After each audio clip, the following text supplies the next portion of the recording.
जय Hind. I am Lion sir, having 30 years of experience in industry. आप लोगों का लायन टेक्निकल हब में स्वागत है और उम्मीद करता हूं कि आप लोग अच्छे होंगे। आज हम पढ़ेंगे हिस्टैरिसीस मोटर। हिस्टैरिसीस मोटर जैसा कि आप लोग जानते हैं ये बहुत ही छोटे टाइप की मोटर होती हैं और उस जगहों पे यूज करते हैं जहां साउंड वगैरह ना हो, जैसे टेप रिकॉर्डर वगैरह हो गया आपका, और इंस्ट्रूमेंट्स वगैरह में हम यूज करते हैं, राइट। तो हिस्टैरिसीस बेसिकली क्या होता है, यह जो है आपने पढ़ा होगा हिस्टैरिसीस लूप। नहीं पढ़ा है तो हमने एक वीडियो बनाया हुआ है जिसमें हिस्टैरिसीस के बारे में हमने बहुत ही डिटेल में जानकारी दी है। आप लोग उस पर जो है कि जा सकते हैं। और जो भाई अभी तक हमारे चैनल को सब्सक्राइब नहीं किए हैं वो चैनल को सब्सक्राइब कर लें, ताकि इस तरह की टेक्निकल वीडियोस उनको इमीडिएट जो है उनका नोटिफिकेशन मिल जाए और वो देख पाए। तो आइए देखते हैं हिस्टैरिसीस मोटर। जैसा कि आप बोर्ड पे देख रहे हैं, ये है हिस्टैरिसीस मोटर का, ये है सॉफ्ट, तो इसको हम मार्क कर देते हैं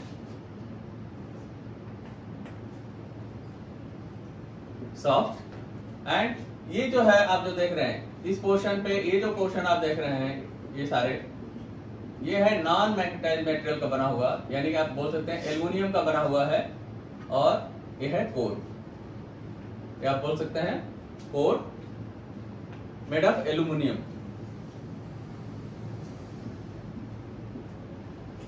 एल्युमिनियम का इसलिए बना है कि नॉन मैग्नेटाइज्ड कोर है, या आप बोल सकते हैं नॉन मैग्नेटाइज्ड कोर है, राइट। तो ऐसे मटेरियल का बना है जो मैग्नेटाइज नहीं होता है, राइट। हम ये देखते हैं, ये जो आप देख रहे हो दिस पोर्शन, ये जो आप पोर्शन देख रहे हैं, ये है हमारा, ये रिंग होता है, रिंग है। ये ऐसे मेटल का बना हुआ है जिसका हिस्टैरिसीस लॉस बहुत ज्यादा होता है। ये आप बोल सकते हैं कि यह है हार्ड क्रोम और स्टील का बना हुआ है, ठीक है। इसका क्या होता है, हिस्टैरिसीस लॉस बहुत ज्यादा होता है, यानी कि हिस्टैरिसीस लूप जो है काफी बड़ा होता है। या आप अदर वे में बोल सकते हैं इसका रिटेंटिविटी, जो इस मटेरियल का रिटेंटिविटी काफी ज्यादा होता है एंड कोर्सिव फोर्स बहुत ज्यादा लगता है, राइट। तो आप बोल सकते हैं कि इसमें अगर एक बार मैग्नेटिज्म फॉर्म हो जाए तो ये जो है परमानेंट मैग्नेटिज्म की तरह ये जो है रिटेन करता है, मैग्नेटिक जो फोर्स को रिटेन करता है, राइट। तो हमने देख लिया, ये जो है रिंग है। नीचे का जो पोर्शन आप देख रहे हैं ये वाला, ये पोर्शन है नॉन मैग्नेटिक मटेरियल का बना हुआ, यानी एल्युमिनियम का बना हुआ है ये पोर्शन।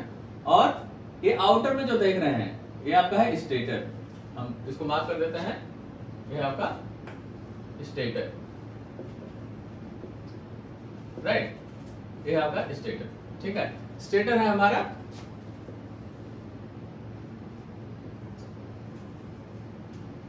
ये है वन फेज का है, सिंगल फेज, और इसको आप बोल सकते हैं मे भी 50 हर्ट्ज ले लें, ठीक है। तो ये हमारा, अब इसमें आप देख रहे हैं वाइंडिंग है दो तरह का, इसको हम बोलेंगे ये है main winding, main winding, and इसको बोलेंगे ऑक्सिलरी वाइंडिंग, राइट।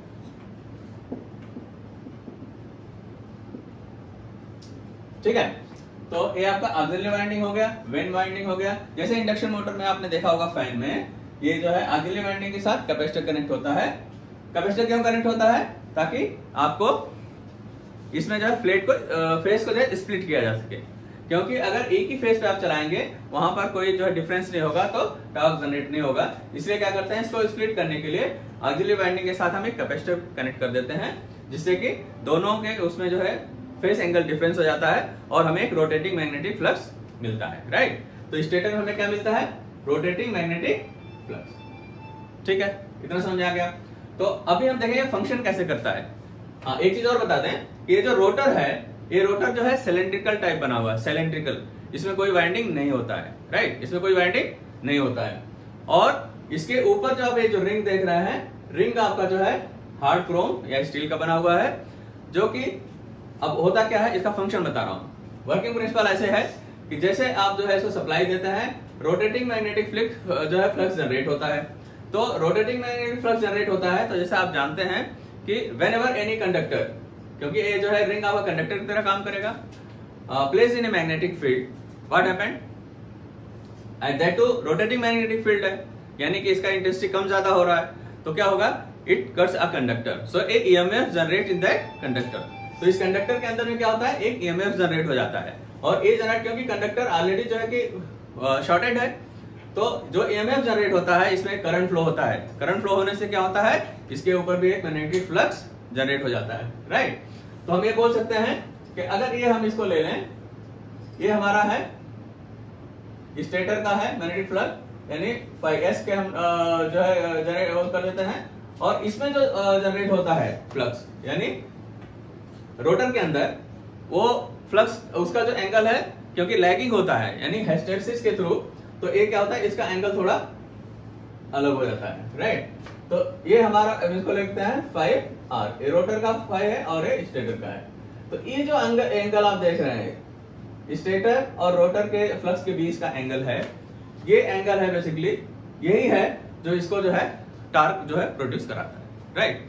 तो ये जितना ज्यादा होगा उतना ही ज्यादा इसमें फोर्स होगा। हम ये जान लेते हैं, torque is proportional to 5s into 5r. S is your stator and r for rotor into sin alpha. Sin alpha is your this angle. This is alpha angle, right? तो ये जितना ज्यादा होगा उतना ही हमारा टार्क ज्यादा होगा, ठीक है। इतना समझ में आ गया, यानी कि ये टार्क डिपेंड करता है इन दोनों के एंगल का। ये जितना ही वाइड होगा, जितना ज्यादा होगा उतना ही हमारा टार्क ज्यादा होगा, राइट। तो ये अब हम देख लेते हैं कि ये हिस्टेरेसिस बेसिकली कैसे फंक्शन करता है। तो हम आपको बता दें, यहां पर हम एक एक्सिस ले लेते हैं। इनिशियली जब हम उस पर कोई सप्लाई नहीं दिया है, यानी इसको हम जो है बी से मार्क करते हैं, ये आपका एच आपका है, ये फोर्स है, मैग्नेटिक फोर्स एंड है flux density, right, B is the flux density, ठीक है। अभी हम इसको, ये आपका नेगेटिव डायरेक्शन हो गया, नीचे आपका नेगेटिव डायरेक्शन है, दिस इज ओ पॉइंट। हमने देखा कि जैसे जैसे हमने मैग्नेटिक फोर्स को बढ़ाया, तो हमने देखा कि यहाँ से ये फ्लक्स जनरेट होना होगा, और यहाँ बढ़ाते बढ़ाते हम एक स्टेज पे आए तो यहाँ सेचुरेट हो गया, that is saturation, right. This point is, ये हम मार्क कर दिया सेचुरेशन। और जैसे जैसे हमने वापस मैग्नेटिक फोर्स को हमने कम किया, राइट, हमने करंट कम किया, तो हम देखते हैं कि ये यही जो है फॉलो करके यहाँ आना चाहिए था, बट आया नहीं। ये क्या होगा, ये आया ऐसे करके समवेयर यहाँ पर आया, यानी दिस पॉइंट, यानी हमारा यहाँ पर H क्या है, 0 है, लेकिन यहाँ पर ये पोर्शन, यानी इसके अंदर जो है अभी भी कुछ फ्लक्स हमारा अवेलेबल है, यानी कि इसने रिटेन कर लिया है। तो इसको हमने मार्क कर दिया B से, दैट इज रिटेंटिविटी, इसको हम मार्क कर देंगे रिटेंटिविटी, राइट। ये हमारा इसने 0 से यहां तक का, ये जो आपका है फ्लक्स डेंसिटी, यानी जो अभी इसमें है, क्योंकि मैग्नेटिक फोर्स हमने हटा लिया है, लेकिन हटाने के बावजूद भी इतना इसके अंदर फ्लक्स है, यानी इतना मैग्नेटिज्म अभी भी अवेलेबल है, O to B, ये आपकी रिटेंटिविटी, ये रिटेन कर रखा है, राइट। इसके लिए हम फर्दर जब हम इसको मैग्नेटिक फोर्स को अपोजिट डायरेक्शन में देते हैं, यानी कि हमारा जो पॉजिटिव साइकिल जब नेगेटिव में स्टार्ट होता है, यानी कि हमारा जो साइकिल है यहाँ से ये आ गया और ये नेगेटिव में जाएगा, राइट।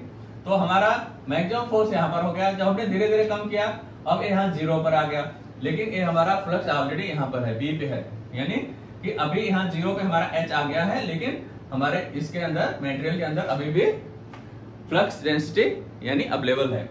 फर्दर जब हम नेगेटिव में ले जा रहे हैं, तो हम देखते हैं कि इस पॉइंट से ऐसे आएगा यहाँ पर, दिस इज आपका C पॉइंट, या आप बोल सकते हैं कोर्सिविटी,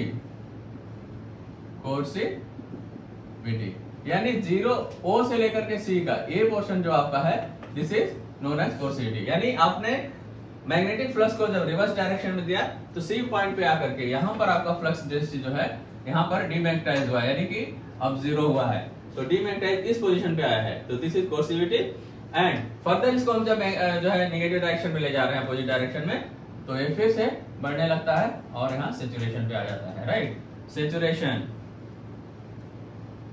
saturation in opposite direction, right. तो ये आपका ये हो गया डी पॉइंट, ये हो गया डी पॉइंट। फर्दर हम ये जब यहाँ पर मैक्सिमम हो गया, अब यहाँ से इस पॉइंट पे आ गया, ये मैक्सिमम आ चुका है। और फर्दर जब ये रिड्यूस हो रहा है तो हम देखेंगे कि ये भी जो है आपका ये वाला पाथ फॉलो कर रहा है, ये वापस इस पॉइंट से नहीं जा रहा है। तो इस पॉइंट को हम मार्क करेंगे एफ। ये एफ आपका क्या है, यानी O to F अगेन आपका क्या हो गया है, ये रिटेंटिविटी हो गया इन अपोजिट डायरेक्शन, राइट। यहां से और हम इसको जब रिड्यूस करेंगे तो हम पाएंगे कि इस पोजीशन पे, यानी सॉरी दिस इज E और दिस इज F। तो E पर जो है आपका O to E is retentivity in opposite direction and F पे जाकर के आपका ये डिमैग्नेटाइज हो रहा है, राइट। तो यहां से और इसको हम फर्दर जब है अपोजिट डायरेक्शन में, यानी कि अगेन पॉजिटिव में हम जब बढ़ाएंगे, यहाँ पर आपका 0 नहीं हुआ था, E पे था। फर्दर हम जब इसको पॉजिटिव वाला जो साइकिल देंगे तो ये जो है वापस आकर के सेचुरेशन भी हो जाता है, राइट। तो ये जो पॉइंट आप देख रहे हैं, या आप इसको थोड़ा सा एंगल दे दीजिए, राइट। तो दिस पॉइंट वापस सेचुरेशन में हो गया। तो आप देखेंगे कि ये जो आपका ग्राफ है, ये जितना वाइड होगा, जितना बड़ा होगा, उतना ही हिस्टेरेसिस लॉस ज्यादा होगा, और जितना ही पतला होगा, नेरो होगा, हिस्टेरेसिस लॉस कम होगा। तो हम ऐसे मटेरियल को चूज करते हैं जिसका ए जो है ज्यादा वाइड हो, राइट। यानी ये यहां से ऐसे करके आए यहाँ, और आप देखेंगे यहाँ, देन ये ऐसा हो, तो ये ज्यादा बेटर होगा, राइट। तो जितना वाइड होगा ये उतना ही अच्छा है, यानी कि हिस्टेरेसिस लॉस ज्यादा होगा। तो वो क्या करेगा, इसके रोटर के अंदर जो मैग्नेटिक फील्ड है वो जो है रिटेन होगा, और उसकी वजह से, क्योंकि इसके अंदर तो कोई वाइंडिंग होती नहीं है, केवल जो रिंग है ये है आपका जो है हार्ड क्रोम या स्टील का बना हुआ है, इसी के अंदर जो है आपका ये मैग्नेटिक जो है डेंसिटी यानी फ्लक्स जो है रिटेन हो रहा है, जिसकी वजह से यहाँ जब रोटेटिंग मैग्नेटिक फ्लक्स जनरेट हो रहा है और इन दोनों के बीच में, क्योंकि जो इसके अंदर रिंग के अंदर यानी कि अपोजिट डायरेक्शन में जो हो रहा है, यानी यहाँ पर आप देखेंगे सपोज N है और यहाँ पर S है, तो यहाँ भी जो जनरेट होगा आप देखेंगे तो अपोजिट होगा, ये होगा S और इधर होगा N, राइट। तो इसमें क्या होगा, ये इसको खींचने की कोशिश करेगा, और जैसे ही ये हाई स्पीड जनरेट कर लेता है, यानी मैक्सिमम स्पीड में आ जाता है, तो दोनों आपस में कैच हो जाते हैं। यानी ये रोटेटिंग मैग्नेटिक फ्लक्स जो स्टेटर में जनरेट हो रहा है, और जो आपका स्टेटर का है, ये रोटर का है, ये रोटर और स्टेटर दोनों जो है कैचअप हो जाते हैं, राइट। तो उस समय क्या होता है कि ये जो है लॉक हो जाते हैं। और एक चीज बताते हैं कि जब तक ये लॉक नहीं होता है, उस समय क्या होता है, जब इसे कट हो रहा होता है और ईडी करंट इसमें फ्लो होता है, जो मैंने आपको बताया था कि जिसके चारों तरफ जो एक मैग्नेटिक फील्ड जनरेट होता है, जब ये लॉक हो जाता है उस समय ईडी करंट का जो फ्लो था वो बंद हो जाता है, तब ईडी करंट फ्लो नहीं होता है और दोनों एक कैचअप हो जाते हैं, और जिसकी वजह से ये सिंक्रोनस स्पीड में चलने लगता है। यानी आप इसको ऐसा भी बोल सकते हैं कि हिस्टेरेसिस मोटर है जो synchronous single phase synchronous motor है। ये क्या है, hysteresis motor is single phase synchronous motor, synchronous motor, right, which run with the synchronous speed. और ये जो है बहुत छोटे छोटे मोटरों में यूज करते हैं, और मैंने आपको ऑलरेडी बता दिया कि ये डिपेंड करता है कि स्टेटर का जो फ्लक्स है और रोटर का फ्लक्स के बीच का जो एंगल है, जितना यानी साइन अल्फा जितना ज्यादा होगा, टॉर्क उतना ही ज्यादा होगा। तो ये इतना सब कुछ है। अगर आपको फर्दर इसके बारे में जानना है तो मैं वीडियो बना दूंगा, और कंपटीशन के हिसाब से इतना काफी है बच्चों के लिए जो कंपटीशन दे रहे हैं या जो बच्चे पढ़ाई कर रहे हैं, और उनको ये टार्क पता होना चाहिए और इस रिंग के बारे में पता होना चाहिए और कैसे जो है ये फंक्शन करता है। तो मैं उम्मीद करता हूं कि आप लोगों के समझ में ये आया होगा, और कृपया हमारे चैनल को सब्सक्राइब कर लें, और इस तरह की जो वीडियो जब मैं बनाऊं तो नोटिफिकेशन आपको इमीडिएट मिल जाए। और मिलते हैं अगले वीडियो में। जय हिंद।